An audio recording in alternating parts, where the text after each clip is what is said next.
امیر المؤمنین کا لقب ان کو دیا جو ان کو پسند آیا،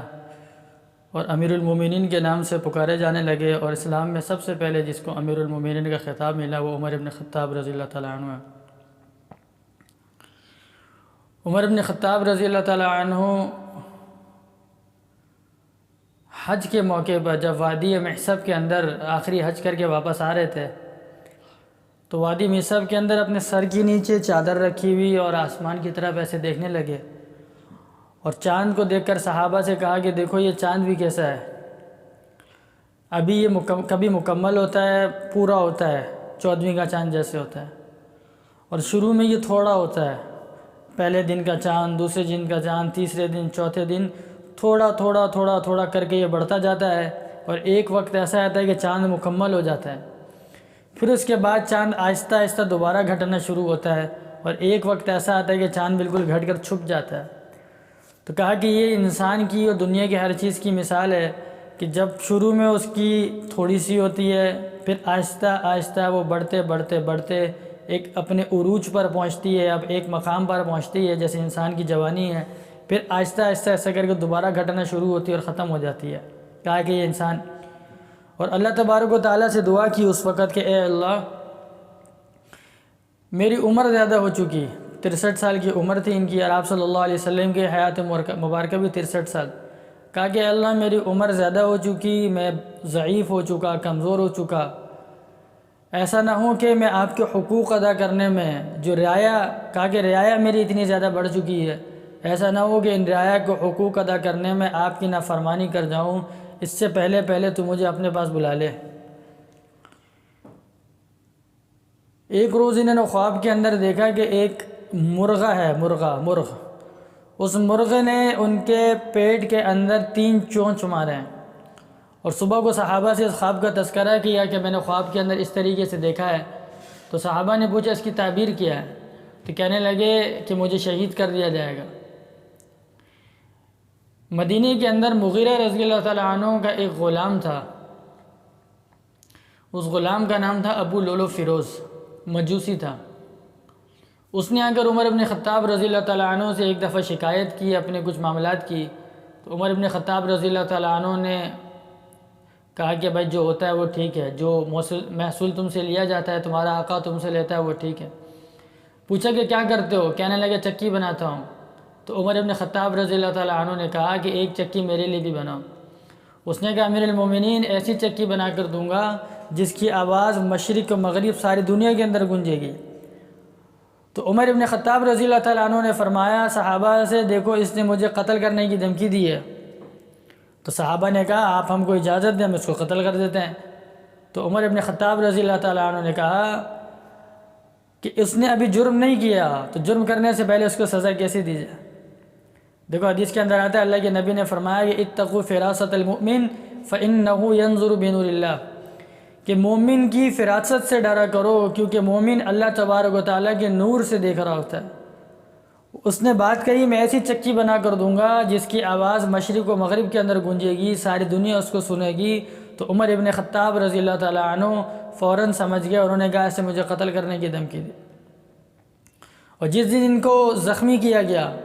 فجر کی نماز کے لیے عمر رضی اللہ تعالیٰ عنہ صبح سویرے آتے تھے، ہاتھ میں کوڑا ہوتا تھا، لوگوں کو نماز کے لیے اٹھاتے ہوئے آ رہے ہوتے تھے۔ اس دن معمول سے پہلے آئے، ابو لولو فیروز وہ ممبر کے پیچھے چھپا ہوا، اور اس دن سے جس دن اس نے کہا تھا میں چکی بنا کر دوں گا، اس دن سے اس نے وہ خنجر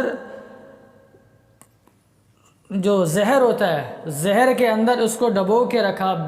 بجھا کے رکھا تاکہ اس کے اندر زہر کی تاثیر آ جائے۔ اور جب عمر رضی اللہ تعالیٰ عنہ فجر کی نماز کے لیے آئے سبوں کو اٹھاتے ہوئے اور صفیں بنی نماز پڑھانے کے لیے آگے کھڑے ہوئے، جیسے ہی اللہ اکبر تکبیر کہی تھی اس نے حضرت عمر رضی اللہ تعالیٰ عنہ پر 3 دفعہ وار کیا، 3 دفعہ خنجر مارا۔ حضرت عمر رضی اللہ تعالیٰ عنہ بے ہوش ہو گئے، صحابہ صفوں میں کھڑے تھے۔ اب صحابہ کی صفیں تو ایسے ہوتی تھیں کہ صحابہ نماز میں ہلتے نہیں تھے، ہماری طرح صفیں تھوڑی ہوتی تھیں کہ ادھر سے کوئی نکل جائے ادھر سے کوئی نکل جائے۔ تو صحابہ ایسے مضبوط کھڑے تھے کہ وہ بھاگنا چاہتا تھا، بھاگنے کی جگہ نہیں ملی، تو اس نے خنجر چلانا شروع کیا، ادھر مار رہا ہے ادھر مار رہا ہے۔ 13 صحابہ کو اس نے زخمی کیا، 13 صحابہ کو، جن 13 صحابہ میں سے 6 یا 7 صحابہ وہ تھے جو شہید ہو گئے اور باقی زخمی رہے۔ اسی آخری صف کے اندر ایک صحابی نے ایک چادر ڈال کے اس کو پکڑا، اور پکڑنے کے بعد اس نے جب دیکھا کہ میں پکڑا گیا ہوں تو اس نے اپنے پیٹ میں خنجر مار کے اپنے خودکشی کر لی، مر گیا وہ۔ اسی حالت میں فجر کی نماز مکمل کی گئی۔ ادھر عمر ابن خطاب رضی اللہ تعالیٰ عنہ بے ہوش ہے، امیر المومنین، ایسا نہیں کیا گیا کہ فجر کی نماز چھوڑ دی جائے، نماز مکمل کی۔ حضرت عمر رضی اللہ تعالیٰ عنہ کو لے جایا گیا، تو حضرت عمر رضی اللہ تعالیٰ عنہ کو جب ہوش آیا تو پہلے فجر کی نماز پڑھی، اور نماز پڑھنے کے بعد صحابہ سے پوچھا کہ مجھے کس نے خنجر مارا، تو لوگوں نے کہا کہ ابو لولو فیروز جو مجوسی ہے اس نے مارا۔ تو اس پر حضرت عمر ابن خطاب رضی اللہ تعالیٰ عنہ بہت زیادہ خوش ہوئے اور نعرہ تکبیر لگایا، اور نعرہ تکبیر لگا کر کہنے لگے اللہ تیرا شکر ہے کہ مجھے مارنے والا کافر ہے، مسلمان نہیں ہے۔ 27 ذی الحجہ کو فجر کی نماز میں ان کو خنجر لگا،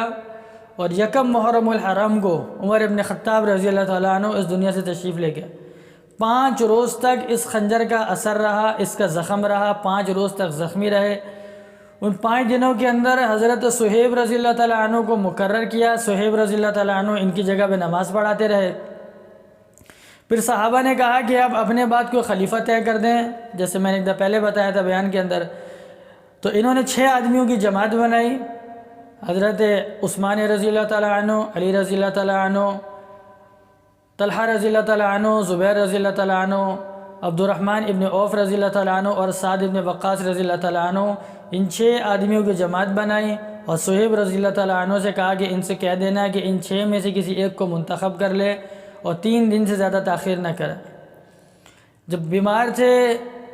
اپنے بیٹے عبداللہ سے کہا، یعنی عبداللہ ابن عمر رضی اللہ عنہما، ان سے کہا کہ جا کر امی جان عائشہ صدیقہ رضی اللہ تعالیٰ عنہ سے کہو کہ میں اپنے دوستوں کے ساتھ ان کے حجرے میں دفن ہونا چاہتا ہوں، اگر وہ اجازت دے دیں تو ٹھیک ہے، نہ دے تو کچھ نہ کہنا۔ عبداللہ ابن عمر رضی اللہ تعالیٰ عنہ عائشہ صدیقہ اور اجازت نہ ملے تو مجھے جنت البقیع میں دفن کر دینا۔ عبداللہ ابن عمر رضی اللہ تعالیٰ عنہ عائشہ صدیقہ رضی اللہ تعالیٰ عنہ کے پاس گئے، اور جانے کے بعد کہا کہ والد صاحب یعنی عمر ابن خطاب رضی اللہ تعالیٰ عنہ یہ چاہتے ہیں۔ تو عائشہ صدیقہ رضی اللہ تعالیٰ عنہ نے کہا کہ یہ جگہ میں نے اپنے لیے رکھی تھی، لیکن میں عمر ابن خطاب کو اپنے اوپر ترجیح دیتی ہوں۔ جب ان کو یہ بات پتہ چلی عمر رضی اللہ تعالیٰ عنہ کہ انہوں نے یہ پیغام بھیجا ہے تو بہت زیادہ خوش ہوئے۔ ان کا جنازہ صہیب رضی اللہ تعالیٰ عنہ نے پڑھایا۔ جب ان کا جنازہ لایا گیا تو حضرت علی رضی اللہ تعالیٰ عنہ نے فرمایا کہ مجھے پورا یقین تھا کہ عمر ابن خطاب رضی اللہ تعالیٰ عنہ کو جگہ یہاں پر ملے گی، اس لیے کہ میں نے اللہ کے نبی صلی اللہ علیہ وسلم سے ایک مرتبہ نہیں کئی مرتبہ سنا کہ اپنے ساتھ ساتھ عمر اور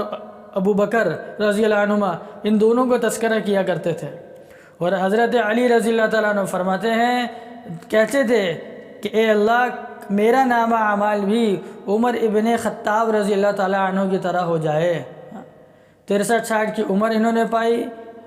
10 سال 6 مہینے اور غالباً 5 دن عمر ابن خطاب رضی اللہ تعالیٰ عنہ کی حکومت رہی۔ ان کی حکومت کے بعد خلافت ان کے زمانے میں بہت فتوحات ہوئیں، جو خوشخبریاں قیس و قیصرہ کی اور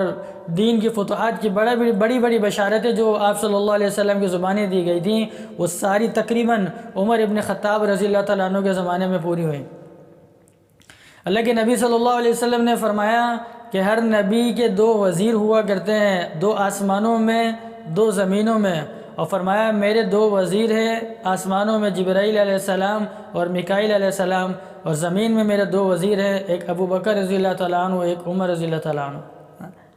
اور فرمایا ایک دفعہ آپ صلی اللہ علیہ وسلم اپنے گھر سے تشریف لا رہے تھے، گھر سے باہر آئے تو ایک طرف ابو بکر تھے ایک طرف عمر تھے، دونوں کا ہاتھ پکڑا، اور دونوں کا ہاتھ پکڑنے کے بعد کہا کہ کل قیامت کے دن ہم اسی طریقے سے تینوں اٹھیں گے ایک ساتھ، جس طرح ابھی 3 ہیں اسی طریقے سے اللہ تبارک و تعالی ہم کو کل قیامت کے دن اٹھائے گا۔ اللہ کے نبی صلی اللہ علیہ وسلم نے فرمایا کہ ہر امت میں ایک محدث ہوتا ہے، پچھلی امتوں میں محدث گزرے ہیں۔ محدث وہ لوگ ہوتے ہیں جن کی زبان پر اللہ تبارک و تعالی کلام کرتا ہے۔ تو اللہ کے نبی نے فرمایا اگر میری امت میں کوئی محدث ہے تو وہ عمر ابن خطاب رضی اللہ تعالیٰ عنہ ہے۔ قرآن پاک میں ایک نہیں کئی مقامات ایسے ہیں جہاں پہ حضرت عمر ابن خطاب رضی اللہ عنہ نے جو اپنی رائے کا اظہار کیا، اللہ تبارک و تعالیٰ نے اسی کے مطابق فیصلہ فرمایا۔ کئی مقامات ایسے ہیں، اس لیے کوشش کریں اپنے بچوں کو، اپنے گھر والوں کو، ہم دنیا جہاں کی، ایران توران کی، ادھر ادھر کی کہانیاں پڑھنے سے، پڑھانے سے، واقعات سنانے سے بہتر ہے ہم صحابہ کے واقعات سنائیں، جو عمر ابن خطاب کے واقعات ہیں رضی اللہ تعالیٰ عنہ کے، ان کا تقوی کیسا تھا، یہ رات کو گشت کیسی کیا کرتے تھے، اور عجیب حکومت تھی، اس پانی کے اوپر، پانی پر بھی حکومت ہے، ہواؤں پر بھی حکومت ہے، جانوروں پر بھی حکومت ہے، ہر چیز کے اوپر حکومت ہے۔ جب ہمارے اندر ان صحابہ کے تذکرے ہوں گے، ہمارے پاس کتابیں موجود ہیں، ایک حکایت الصحابہ ہے، ایک حیات الصحابہ ہے، اور کتنے صحابہ کے واقعات کی کتابیں ایسی لکھی ہوئی ہیں، تاریخ الخلفاء ہے، کتنی کتابیں لکھی گئی ہیں جو صحابہ کے واقعات کے اوپر ہے۔ ہم اپنے بچوں کو یہ واقعات سنائیں، اپنے بچوں کو یہ باتیں سنائیں تاکہ ان کی تعظیم پیدا ہو۔ اللہ کے نبی نے فرمایا لو کان بعد نبی لکان عمر، کہ اگر میرے بعد اللہ تبارک و تعالیٰ کسی کو نبی بناتا تو اللہ تبارک و تعالیٰ عمر ابن خطاب رضی اللہ تعالیٰ عنہ کو نبی بناتا، کسی کو نبی بناتا تو۔ لیکن انا خاتم النبیین لا نبی بعدی، میں آخری نبی ہوں، میرے بعد کوئی نبی نہیں آئے گا۔ تو ان کے جو واقعات ہیں، صحابہ کے واقعات ہیں، غزوہ بدر میں اللہ نے فرشتے کیسے اتارے، احد میں کیسے اتارے، حنین کے اندر، فتح مکہ، کتنے واقعات ہیں، صحابہ کی سخاوت کیسی تھی، صحابہ کا کھانے کا طریقہ کیسا تھا، نبی سے کیسی محبت تھی، یہ واقعات اگر ہم اپنے بچوں کو، اپنی اولادوں کو سکھائیں گے، بتائیں گے تو ان کی زندگی کے اندر وہی آئے گا۔ اور فرمایا من تشبہ بقوم فہو منہم، جو جس قوم سے مشابہت اختیار کرتا ہے اسی قوم کے ساتھ اس کا حشر کیا جائے گا۔ اور فرمایا المرء مع من احبہ، کہ آدمی جس سے محبت کرتا ہے کل قیامت کے دن وہ اسی کے ساتھ ہوگا۔ اس لیے میرے عزیزوں، صحابہ سارے کے سارے، ابو بکر صدیق رضی اللہ تعالیٰ عنہ سے لے کر آخری صحابی تک، تمام کے تمام صحابہ ستاروں کی مانند۔ اللہ کے نبی نے فرمایا اصحابی کالنجوم فبأیہم اقتدیتم اہتدیتم، میرے سارے صحابہ ستاروں کی مانند ہے، کسی ایک کی بھی اقتداء کرو گے تم کامیاب ہو جاؤ گے۔ اپنے بچوں کو سکھائیں، خود بھی پڑھیں، پڑھائیں، گھر میں تعلیم ہو۔ ہم دنیا جہاں کے واقعات ہیں، وہ شیکسپیئر ہے، اور دوسرا وہ دنیا جہاں کی چیزیں ہیں، اس کی کہانیاں، پتہ نہیں کیا کیا کہانیاں ہمارے پاس ہیں، من گڑت کہانیاں ہیں، سسی پنو ہے اور ہیر رانجھا ہے، اور پتہ نہیں کیا کہ ہم وہ پڑھاتے ہیں، جن بوت کی کہانیاں بچوں کو سناتے ہیں۔ اللہ کے بندے، ہم اپنے بچوں کو انبیاء علیہ الصلوۃ والسلام کے واقعات سنائیں، ہم اپنے بچوں کو صحابہ کے واقعات سنائیں، صحابہ کا تقویٰ کیسا تھا، ان کی نماز کیسی تھی، ایثار کیسا تھا، یہ اللہ کے راستے میں کیسے دین کی محنت کرتے تھے، نماز کیسے پڑھتے تھے، ماں باپ کی خدمت کیسے کرتے تھے، نبی سے محبت کے ان کے کیا واقعات تھے، کیا نمونے تھے، یہ ہم بتائیں گے تو ہماری اولاد کے اندر یہ آئے گا، ان کے اندر دین آئے گا۔ نہیں بتائیں گے، دنیا کی کہانیاں، مند گھڑت جھوٹی کہانیاں بتائیں گے، اس کا نہ پڑھنے کا دنیا میں فائدہ ہے اور نہ آخرت میں اس کا فائدہ ہے۔ وآخر دعوانا الحمد